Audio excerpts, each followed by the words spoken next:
আসসালামু আলাইকুম। হ্যালো বিয়াস, কেমন আছেন? আশা করি ভালো আছেন। আমি আপনাদের দয়া ভালো আছি, আলহামদুলিল্লাহ। দেশের বাড়িতে আসছি ঈদ উপলক্ষে। এখন মাটির চুলায়, লাকড়ির চুলায় আমি লাকড়ি দিয়ে মুরগির মাংস রান্না করবো, দেশি মুরগির মাংস। তার জন্য আমি চুলায় কড়াই বসাই দিলাম।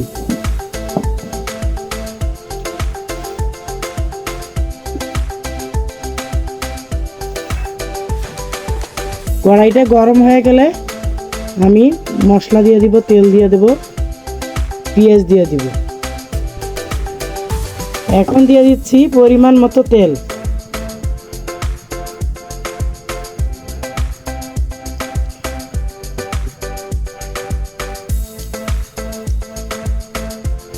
তেজপাতা দিয়ে দিব দুইটা।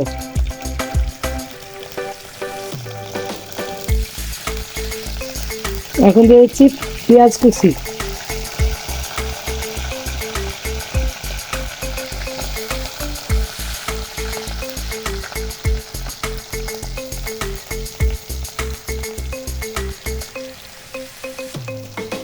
পেঁয়াজটা বাদামি কালার হয়ে গেলে আমি অন্যান্য মশলাগুলো দিব। এখন দিয়ে দিব আদা রসুন পেস্ট।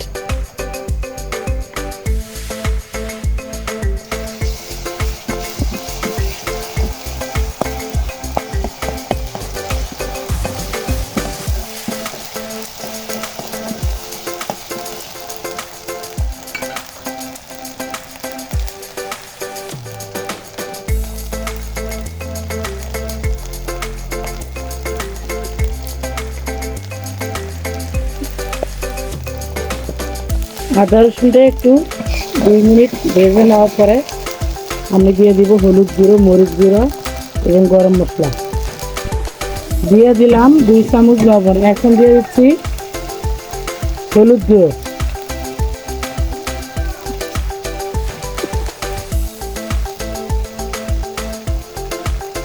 দিয়ে দিচ্ছি মরিচের গুঁড়ো।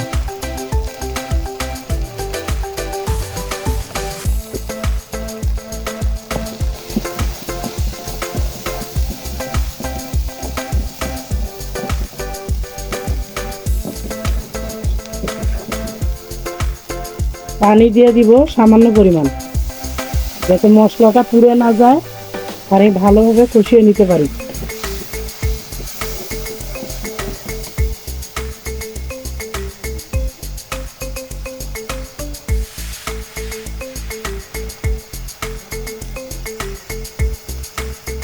দুই মিনিট কষানো হলে আমি তারপরে দিয়ে দেব গরম মশলা গুঁড়ো।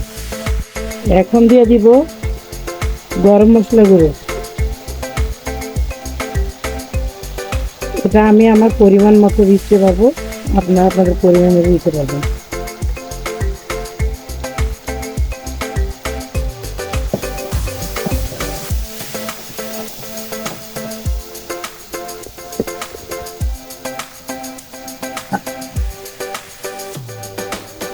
এই মশলাটা ভালো করে কষিয়ে নেব, যতক্ষণ পর্যন্ত উপরে তেল ছেড়ে না দিই ততক্ষণ পর্যন্ত আমি কষিয়ে নেব।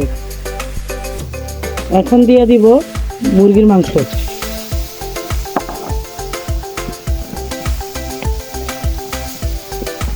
মুরগির মাংসটা আমি দিয়ে দিলাম। এখন মুরগির মাংসটা আমি 10 মিনিট কষিয়ে নেব।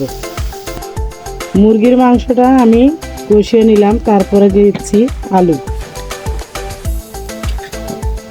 দেশি মুরগির সঙ্গে আলু দিলে অনেক ভালো লাগে। এখানে আলু দেওয়া হয়েছে, আমি এখন কষিয়ে নেব, একদম ঝোলটা শুকিয়ে ফেলব। তারপরে কষানো শেষ হলে আমি পরিমাণ মতো ঝোল দিয়ে দিব।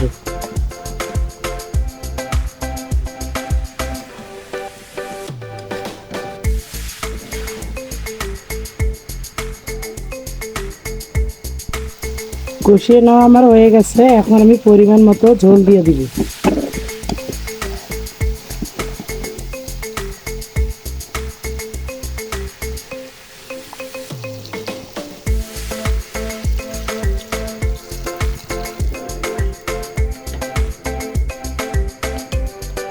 ঝোলটা আমি একবারেই দিব।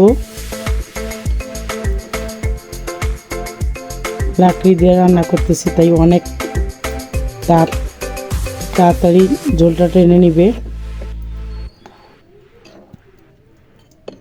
ঢেকে দিব না, আমি 10 মিনিট আমি এভাবে জাল করে নিব। পরে ঝোলটা শুকিয়ে গেলে তারপরে আমি এটা আরেকটু কষিয়ে পরিবেশন করব। দেশি মুরগির মাংস রান্না করা আমার প্রায় শেষ। এখন আমি দিয়ে দিচ্ছি জিরা গুঁড়ো।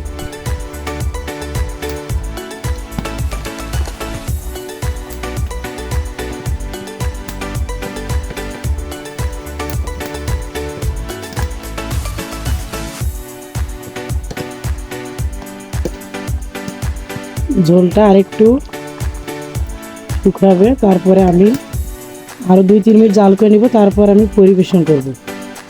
এখনো ঝোলটা রয়ে গেছে অনেক।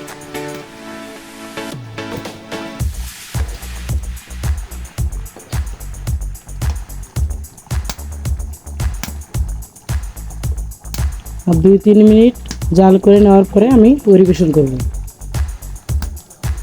দেশি মুরগি লাকড়ির চুলায় আমি রান্না করে পরিবেশন করলাম। দেখেন কালারটা কত সুন্দর আসছে। আমি যেভাবে রান্না করলাম, আপনারা দেশে থাকলে ওইভাবে রান্না করে খান, দেখবেন অনেক স্বাদ লাগবে। আর যদি ভালো লাগে তাহলে আমার চ্যানেলটা সাবস্ক্রাইব করবেন। ভালো থাকবেন, আল্লাহ হাফেজ।